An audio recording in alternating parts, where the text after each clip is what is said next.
guys, what's up? Welcome back to my channel. For those of you who do not know who I am, greetings. My name is Mariela. Thanks for stopping by. And if you learned something new, don't forget to like and subscribe down below for more college videos. Today I'm going to be talking about the one and only college application process. Today I'm going to be covering 3 specific topics. The first is the college application process itself and my experience with it. Second would have to be my ironic choice in the university that I chose. Yes, ironic, because I didn't know that I would be going there and I thought completely opposite of it. Third is let's talk about money. And lastly, I'm going to share 5 tips that will help you successfully complete your college application. For the sake of this video, I'm just going to be using ASU to show you guys how to apply as a general application. So go as a freshman student or a transfer student if you are going to be transferring to a university from a college. Then just scroll all the way down till you see apply. So admission and then apply now.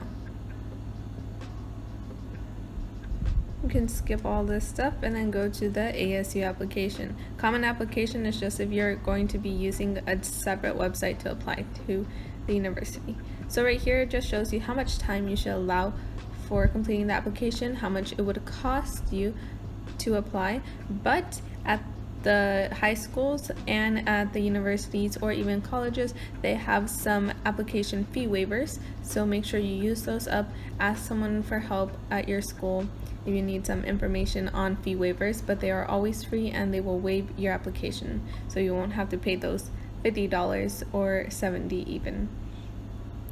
Then just always have your transcript available from either college or high school. And then you just create your account, and then if you want to log back in, then you can do so to finish your application. But honestly, all you need is your transcript and maybe even like your ID number, and I believe that's it. But it's very simple to apply to college. I applied to Arizona State University, Grand Canyon University, Northern Arizona University, and the University of Arizona. I submitted my application for all of these universities the same day, which was September 14th. Well, it really depends on the university. Let me share the order with you guys real quick. Northern Arizona University, it was on September 18th. Then it was Grand Canyon University, September 26th. What's funny is that U of A sent me their letter the next day, which was September 27th, and then Arizona State University sent me their letter until November 20th. Okay, so quickly I'm going to share with you guys my ASU portal, and basically right here where this little devil to devil thing is at is where when you apply it shows you if you get into the major that you apply for. And then here are my classes.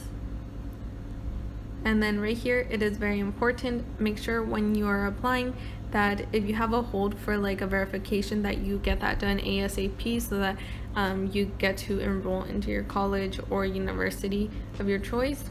And then if you have to confirm anything, make sure you do that before anything else. And then I also have my programs right here, which are Verity Honors College and Marketing. Then let me go back up this way. If I click right here, it shows me Blackboard, my Gmail, because usually your university will have a service which is Gmail, Yahoo, or some type of email that they use. And then I also have like my finances, which shows if I have anything charged to my accounts, or FAFSA, how much money I received from the university, and if I have anything on hold, like this Pell Grant. So yeah, basically that's it for my portal. So you're supposed to receive your acceptance letter in the mail and online. So if you're like me, just look at it online and then act surprised when it comes in the mail. Just be like, oh my god.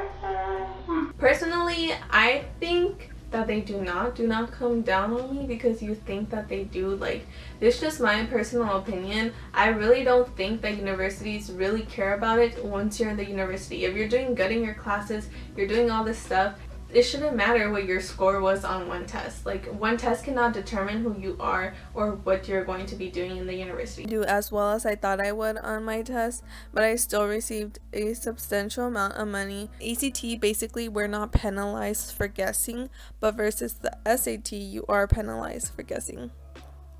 I mean, by all means, do take the test, because the higher the number that you get on the test, well, that means that you're gonna get more moolah. But obviously I got an 18, so I'm like in the middle, so they probably give me around like 3,000 to 5,000 the most, which isn't that bad.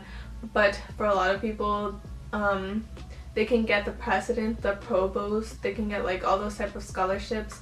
These scores and these tests are like meant to test people, just so that you can see like where you are in college and stuff. But I've already taken college courses and I've done very well in them, so that's why I'm telling you guys that don't let a test define you just because that's one opinion. The universities do something like this, which is either that you have a class rank of top 25%, or your GPA is a 3.5 or higher, or maybe even an ACT score of a 22 or higher. So like they do or it's not you have to have each one of those. Like most of the universities that I applied to, I just had to have one of those and like I would get accepted. And it actually depends also on the programs. So like you can be accepted into a college or a university, but not the program that you're trying to get into. Do have like specific things that you have to get. If not, another thing that the universities do is that they put you in your second option, and that way you can work your way up to that program level. So say I'm going to become a biomedical engineer, but I have to have a 25 on my ACT score. I got a 22, so I didn't get accepted into the program. However, I was placed into engineering, just basic engineering. So then I'm taking regular courses, doing my prereqs, and then once I've done what they expect me to do, then they'll place me into the biomedical engineering program. So a lot of universities do that because they know a lot of people aren't really great test takers or don't have the best GPAs, but they still want them to try very hard in college so that they get to that program that they want to get to. Now we're going to be talking about the ironic choice that I made for the university that I picked. So if you actually haven't seen my college decision video, then go watch that and I'll be waiting here. Okay, so you probably watched my university college decision day video, so you know that I'm going to Arizona State University. You'll know that it's ironic because they sent me their acceptance letter last. When I sent in my Spanish AP scores, like I was determined that I was not going to ASU. I was like, I'm not going to ASU, I'm going to NAU. So I was very determined to go to NAU, and I completely blocked out ASU. So that was very ironic that I chose ASU, and my major is going to be digital marketing as of right now, because I've heard so many times that your major changes at least 3 times while you're in the university. Let's talk about money now. That's number 3. My point is that money is everywhere, so don't be afraid to apply to college because you don't have enough financial aid to cover your costs. Like, there's help everywhere. There's FAFSA, there's grants, there's scholarships, there's everything. So just apply. So here we are on FAFSA.gov, and FAFSA stands for Free Application for Federal Student Aid, and that's what it says right here. And before you start your FAFSA, you have to start by creating an FSA ID. So you go on the little lock icon and you click on there, and it's very simple from here. You create an FSA ID. It has some instructions for you right there. And then right here you just enter your information, email and stuff, and then I'll ask you for some security questions just to make sure that you're doing everything right. So let me go back to the FAFSA website. Here you would go and log in, or if you're new to FAFSA, you'll start a new FAFSA. So that's where you would go. Then you would enter your FSA ID that you used, email or whatever you used, and then your password, and then you would log in and then just start your FAFSA. And then right here, the help and hints, these help you throughout the whole FAFSA process. So if you need any help, like if you don't know what something means on the taxes, they'll have a helping hints, and then they'll tell you what lines to enter and stuff. So it's very self-explanatory. If you really need help, use resources that are available to you on the FAFSA website. FAFSA is there to help, and most people get it unless you make over an income like amount. Like applying to FAFSA isn't really hard. You just need the taxes from the previous year. Like I applied in 2017, so I took the 2016 taxes. I just took my parents' taxes. I did it all on my own, and honestly, it's not even hard. So yeah, it's possible. So I use a spreadsheet for my scholarship so I can know where and when I applied, like everything that I need to know about a scholarship, if I got it, if I did not get it. If you guys want a separate video on how to apply for scholarships, let me know, comment down below, and I will definitely do that for you guys. So I've been a finalist for a whole bunch of scholarships, like probably 10, but I've only gotten 1 or 2. So I've gotten the Earn to Learn scholarship and the Taco Bell Foundation scholarship. Thank you, Taco Bell. I won $5,000 for the Taco Bell scholarship, and I'm very grateful for that.